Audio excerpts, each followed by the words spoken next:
Selles salvestuses ma näitan, kuidas kutseregistri kaudu oma kutse taastõendamise või esmatõendamise taotlust üles panna ning meile edastada.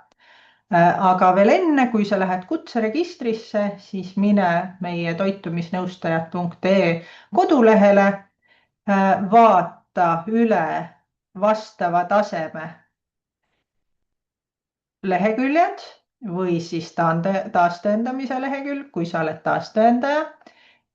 Tõmba siit alla vajalikud vormid, täida ära ja soovitan sul kõik need vajalikud failid, mis meil siin kutse taotlemiseks nõutud on, koguda oma arvutisse ühte kausta kokku, soovi korral ka nummerdada. Minul on siin need failid ka nummerdatud, sest et niimoodi ühe korraga on neid kõige lihtsam üles laadida, et samuti ei unune mitte midagi ära ja ei lähe miskit sassi. Aga kui sul need failid on nüüd olemas, siis sisened sa kutseregistrisse www.kutseregister.ee, veendud, et sul on siit valitud eraisiku roll. Siis sa saad logida oma ID-kaardi, mobiil-ID või Smart-ID-ga ja siin avalehel näed sa tulevikus kõiki oma kutsetaotlusi ja kõiki teavitusi, mis sulle siit kutseregistrist tulevad. Kutse taotlemiseks vajuta lingile taotlemiseks avatud kutsed ja mina siia märksõnaks kirjutasin hetkel toitumis, mis tähendab, et vasteid tuli 2, tase 5 ja tase 6. Sellel ekraanil ei ole üldse veel tähtis, kas sa oled esmataotleja või taastõendaja. Sellel ekraanil valid sa oma taotletava kutsetaseme, kas sa taotled toitumisnõustajat või toitumisterapeuti. Ja hetkel valin ma siin näiteks toitumisnõustaja kutse ja seda taotlema hakkamiseks vajutan siis siia vaata kutset lingile. Siin on meeldetuletuseks veel kõik need dokumendid, mis tuleb esitada. Siin ees otsas on nimetatud kõik need esmataotleja dokumendid ja taastõendaja dokumente on pisut vähem, aga need on ka siin ära toodud. Ja sellel ekraanil nüüd teed sa valiku, kas sa oled taastõendaja või esmataotleja. Juhul, kui sul on varasem kutse olemas, siis on sul olemas ja vajutatav see taastõenda nupp ja taastõendamise puhul siis sa vajutad seda nuppu ja liigud protsessiga edasi. Protsess ise on edasi täpselt samasugune nagu esmataotlejal, lihtsalt üleslaaditavaid faile on vähem. Kuna minul midagi taastõendada ei ole, kuna mul varasemat kutset ei ole, siis vajutan ma nuppu taotle. Ehk siis esmataotlejana vajutan ma seda taotlemise nuppu. Kuvatakse mulle jälle kogu info, mis kutset ma taotlen, vajutan edasi ja siin on jällegi kord see loetelu kõigist nendest dokumentidest, mida sa üles laadima pead. See leht on siis selle taotluse kõige tähtsam leht. Dokumendid on jagatud 3 sektsiooni, haridus, koolitus, töökogemus ja muu. Ja taastõendajate puhul samuti haridus, koolitus, töökogemus ja muu. Ja täpselt samad sektsioonid on ka siin nende valikute all. Siin valikute all põhiliselt on sul tarvis seda lisafail nuppu. Kui sa sellele failile klikid, siis avaneb siin selline väike lisasektsioon ja esmalt pead siit valima, et mis tüüpi dokumenti sa üles laadid. Esimene dokument meil siin üleslaaditavate dokumentide nimistus ongi haridust tõendav dokument. Seega vajutan siit, et haridust tõendav dokumendiga on tegu ja siis sikutan lihtsalt oma arvutist siia selle faili, mida ma parasjagu üles laadin. Ja sama tuleb siis korrata ka oma lõputunnistusega valin siia jälle koolitustõendiks, nimetame seda lõputunnistust ja sikutan täpselt samamoodi selle faili siia. Nüüd järgmiseks on meil täiendus, koolituste, tunnistused ja tõendid. Samuti lisafail, täiendusõppetunnistus, aga mina soovitan sul kõik oma tunnistused üheks zip-failiks kokku pakkida ja laadida nad siia koos üles, sellepärast et kui sul on näiteks 20 täiendõppetunnistust, siis neid ühekaupa siia lisada on väga tüütu. Ja kindlasti jälgi, et kõik need koolitused, mis sa siia täiendkoolituste tabelisse lisad, et kõigi nende tunnistused ja tõendid on ka siis sinna zip-faili lisatud. Ja viimaseks ongi meil lisada siis see täiendkoolituste koondtabel, et paneme selle ka siia. Ehk siis hariduse koolituse sektsiooniga on meil kõik nüüd korras. Liigume edasi töökogemuse juurde. Jälle nupp lisafail ja vaatame, mis meil siit siis välja vaatab.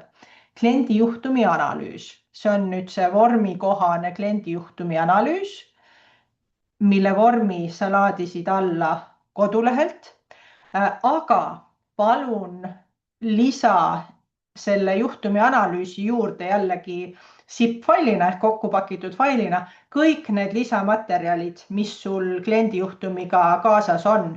Toitumispäevikud või lisainfod või mingisugused täiendavad materjalid, mida sa kliendile siis jaganud või saatnud. Et kõik need materjalid oleksid siin selle kliendijuhtumi analüüsi juures olemas. Mis meil järgmiseks on siin? Nõustamise videolink. Selleks on nüüd kaks võimalust. Üks võimalus on see, et sa lisad selle videolingi lihtsalt sellesse juhtumi analüüsi faili ja laadid selle siin ülesse. Aga kui sa soovid meil, paned näiteks video YouTube'i ülesse ja soovid meile selle lihtsalt lingi edastada, siis siin nägid, et ma vajutasin nuppu lisalink. Valisin jällegi linki otstarbeks selle kliendijuhtumi analüüs, sealhulgas nõustamisvideo ja kirjutad siia oma siis selle või kopeerid siia oma nõustamisvideo aadressi. Vaatame, mis meil hariduse ja töökogemuse juures veel on. Meil on veel jäänud eneseanalüüs. See on jälle tavapärane fail. Valid siia dokumendi liigiks eneseanalüüs ja tõmbad siia oma vormi kohase täidetud toitumisnõustaja või toitumisterapeudi eneseanalüüsi. Ja jäänud ongi veel viimane suhteliselt formaalne sektsioon, kus on siis maksekorraldus, isikut tõendava dokumendi koopia ja nõustatava vormikohane nõusolek andmete töötlemiseks. Siin ka midagi muud keerulist ei ole, kui valid jälle selle dokumendi liigi ja ehk selle otstarbe ja lisad kõik oma need tähtsad, olulised failid siia ülesse. Kui sul siin peaks minema midagi sassi, siis alati saad sa selle dokumendi ära kustutada siit vajutades prügikasti märgile ja alati saad sa siin lisafail nupuga uuesti selle faili lisamise koha endale tekitada. Kontrollid veel üle, et kõik need dokumendid, mis siin on nõutud, on olemas. Juhin tähelepanu, et taastõendajal on siis natukene vähem neid dokumente, mida üles laadida, aga siis taastõendajana sa järgid oma loetelu ja see üleslaadimise protsess on täpselt samasugune, lihtsalt vähem dokumente tuleb üles laadida. Ja kui sa arvad, et kõik on olemas, siis vajutad nuppu edasi ja vaatame, mis siis juhtub. Vajadusel võid meile kirjutada lisainformatsiooni, kuigi hetkel ma ei oska ühtegi näidet tuua, et mida siia võiks kirjutada. Sinu tahteavaldused. Soovin kutsetunnistuse andmed peita. siin see linnuke on natukene äraspidine, et tavaliselt küsitakse, et kas sa soovid oma andmeid avaldada. Aga siin on see just vastupidi. Ehk siis, kui sa siia linnukest ei pane, siis on sinu kutsetunnistuse olemasolu kutseregistri kaudu nähtav ja kontrollitav. Ehk siis ma soovitan soojalt siia mitte panna linnukest. See tähendab, et kõigil, kes soovivad, on võimalik sinu kutsetunnistuse andmed üles leida. Soovin väljastatud kutsetunnistust paberkandjal. Sa võid siia linnukese panna, kui sa soovid kindlasti saada kohe seda kutsetunnistust. Selle, kuidas me kutsetunnistuse siis kätte anname, selle lepime kokku pärast kutse saamist. Aga midagi ei juhtu ka, kui sa seda paberil tunnistuse linnukest siia ei pane. Tagantjärgi sa saad alati endale pabertunnistuse tellida ka kutseregistri kaudu, kui sul peaks selleks soov tekkima. Ja kui see on üle vaadatud, siis vajutad jällegi edasi. Kontrollid veel üle oma kontaktandmed. Seda arve sektsiooni sa ignoreeri täielikult. Süsteem on ehitatud üles selliselt, et arve tasumine toimub taotlemise järgselt, aga meil on vastupidi. Sa tegid oma taotluse makse juba ära. Seega ongi niimoodi, et sa täielikult võid seda arveldamise sektsiooni ignoreerida, kuna su makse on juba tehtud. Ja vajutad lihtsalt edasi. Ja kõige lõpuks annad oma kinnitused. Ilma nende kinnitusteta sa taotlust esitada ei saa. Sa kinnitad, et oled tutvunud kutsestandardiga, kutse andmise korra ja selle lisadega ja et kõik nõutud dokumendid ja andmed on need, mis vaja ja vastavad tõele. Ja edasi saad sa minna juba taotluse eelvaatesse.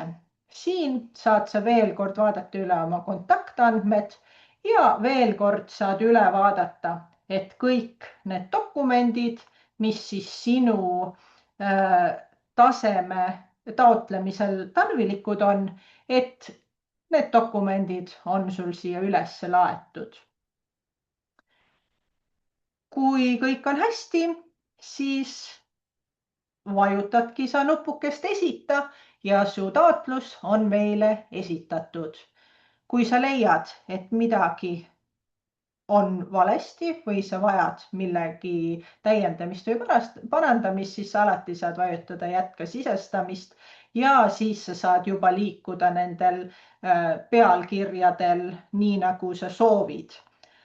Aga alati siis taotluse esitamiseks pead sa siia kinnitamise lehele tagasi tulema, andma oma kinnitused ja seejärel kindlasti veendu, et kui kõik on korras, siis sa vajutad selle esita nupukese ja samuti tuleb sulle siis ekraanile teada, et taotlus on esitatud ja oma avalehelt siis sa näed ka oma taotluste olekuid, et kuna mina esita ei vajutanud, siis mul on siin koostamisel, aga kui ma seda vajutan, siis tekib umbes selline kirje sinna, et kutse taotlemine ja sellele taotlusvormile sa saadki minna ja vaadata, et mida sa siis esitanud oled.